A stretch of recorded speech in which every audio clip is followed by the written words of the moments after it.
am a raging feminist. Yeah. Raging feminist.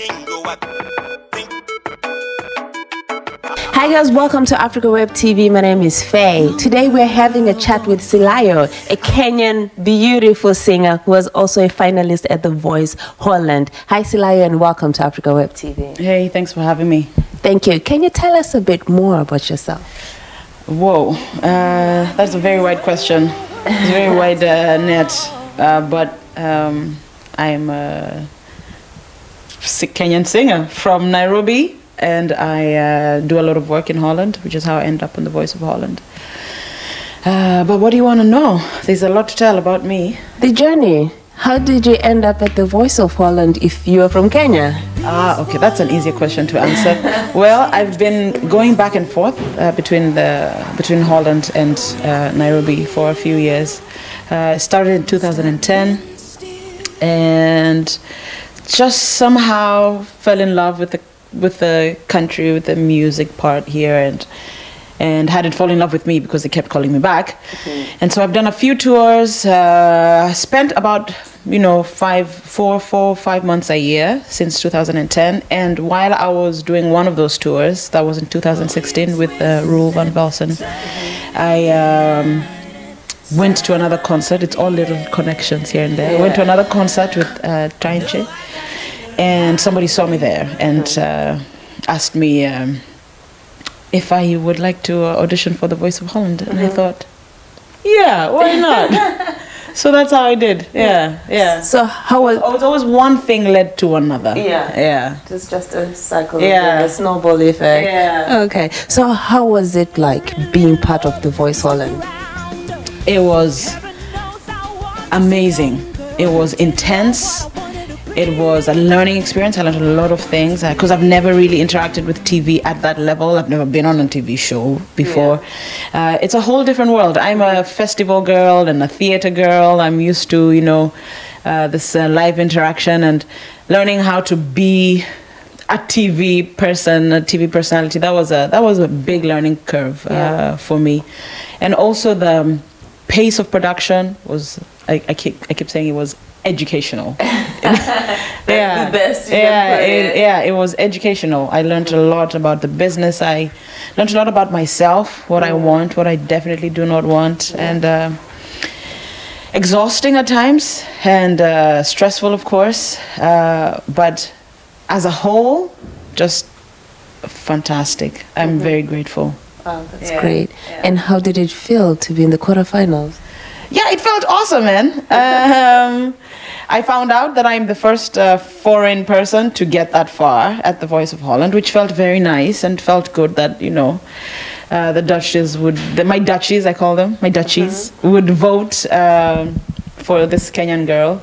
And so that was very affirming and made me feel, again, very cozy and warm and welcome in this cold, sometimes, country.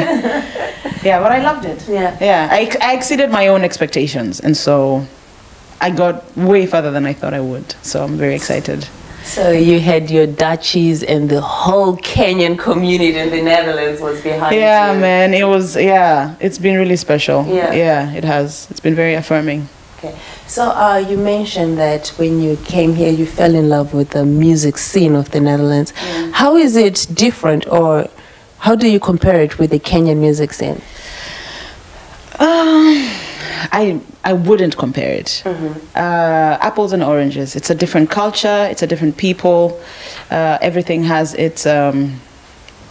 Everything has what's beautiful about it, and so I hate that question, the comparison question, because let's not compare. Let's just talk about. I love them. I love it. I love them both. I love being here. I love how the systems work here. I love how production works here. I love the precision of everything.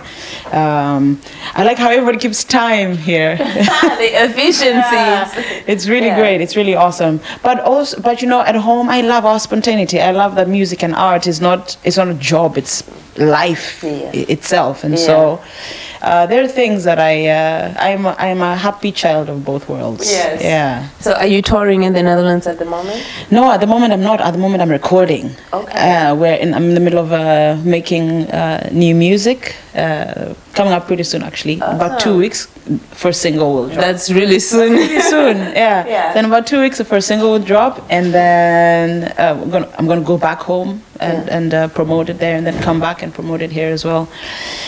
And then we'll see what happens in the summer. I am pretty sure and stuff. I'm pretty sure at home they are eagerly waiting for you to come. Yeah, I'm also eager. I'm ready to ready to see home. Okay. Yeah. So earlier you also mentioned that you did some projects back and forth. Yeah. Can I ask what type of projects those are? Oh, like in the beginning. Oh yeah. Well, I am. I love music. I'm passionate about music, but I'm also passionate about education and children. I come from a very rural home in Kajiado in Kenya, and I've grown up in sort of a mission family. We've always been involved in supporting children in difficult situations and in sponsoring education for them. And so anytime I have the opportunity, I like to be part of projects like those. And so the first time I ever came to Holland, though, was with my dad, and we were raising money for a water project, a community water project back in Kajiado. And that was the first time I actually remember writing it in my journal. This is such a beautiful country. And I'd been to other countries already before, in the States and to Canada and to Zurich, and but there was something about Delft, because Delft is where I went. It was Delft. Yeah, it was Delft that I went to for the first time. I was like, man, this is gorgeous. Just felt a little bit like home. And all the water. Yeah, I think it's the water, because I'm a Pisces, close to Aquarius enough. Yeah, I think perhaps it was the water, but I did fall in love with the country, and luckily, like 2 years later, 2010 was my first tour in Holland with the Daughters of Africa, and then everything just started happening. I met Africa and signed after that, and then I made my album here after that, and then did another tour, another African tour out of Africa, and then met the Trinity Boys, and then did 3 tours with them, and then toured with Rule and all the gigs in between. It's been a nice ride. It's been a nice ride. Yeah. How many albums do you have, Gina? Well, that is a complicated question, because I used to go by another name. Okay. Yes, I used to go by another name, and for 10 years of my career, maybe a little bit longer, 12 years of my career. What name was it? I used to go by the name Neema Ntalel. Okay. And that used to be my artist name. I was another shape of artist. But in the last 2 years, I have had some intense life experiences that have changed me, and have changed, I feel have changed the color of my soul. And so I felt like the name... That's a deep statement. Yeah, they did. And so I needed my name to reflect the newness that I feel. I mean, Silayio is my name. It's on my passport, on my birth certificate, and everything. What is your full name? Neema Ntalel Silayio. Okay. Yeah. Well, if I tell you all my full names, it's Neema Ntalel Silayio Kelelwe Kiriswa. You know, we're African. You must mention the ancestors. But I go by Silayio now, and it means very much to me. I was named after my grandmother, and just as I was going through all of the changes in my life, she passed on. And so it was a perfect, I felt like it was a perfect moment for me to take up that name. Yeah. And now Silayio has become a huge home name. Yeah. Thanks, Holland. Yeah, it has. And I think this was the Voice of Holland was the perfect launching pad for Silayio, and it was just perfect timing. It felt very divine for me. And so, super grateful.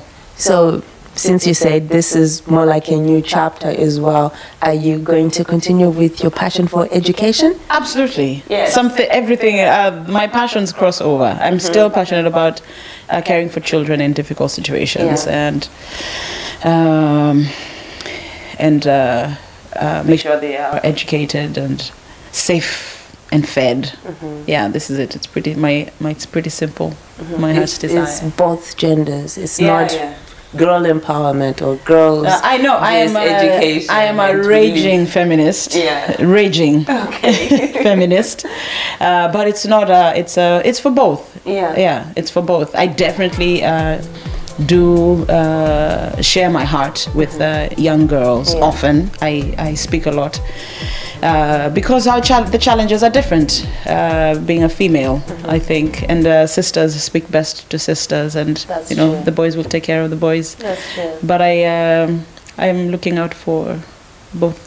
For both. And they are also looking up to you. Yeah. And what would you say to that young girl out there in Kenya or somewhere else in Africa who's looking up to you? Look at her. She went to The Voice and there she is. Yeah. You know. Well, I would say what I say to myself. I have learned how to treat myself with kindness, and so the only things that I demand of myself, I stop demanding things, but the only things I demand of myself is to constantly remember that I only have this one life. And so I must spend it doing things that really genuinely fill my soul with light and joy and love, and I must be myself. I must not spend even 1 second trying to be what is expected of me, or what is, you know, try to fit in the box, screw the box. Yeah. So do you. Love yourself. You are precious, you are divine, and you are a child of God. I don't know how else to describe it. You are, and so be patient with your dreams. They will come true. Take your time. I'm 32. Don't worry if it all doesn't happen at 18 or at 21. Don't panic, you know, and then live one day at a time and enjoy it. Enjoy the journey, this journey called life, you know. Oh, that's great. Yeah. So, Silayio, I wish you the best with your upcoming album. Thank you. And also your tour. Thank you. Thank you. Well, guys, you've heard it yourself. That was Silayio telling you to be yourself, be patient with yourself, and forgive yourself, be kind to yourself. It was such a pleasure talking to you today. And to you too, Faye. And thank you so much for coming. You're welcome. My pleasure. Yeah. So from the crew behind Africa Web TV and from me, Faye and Silayio, bye.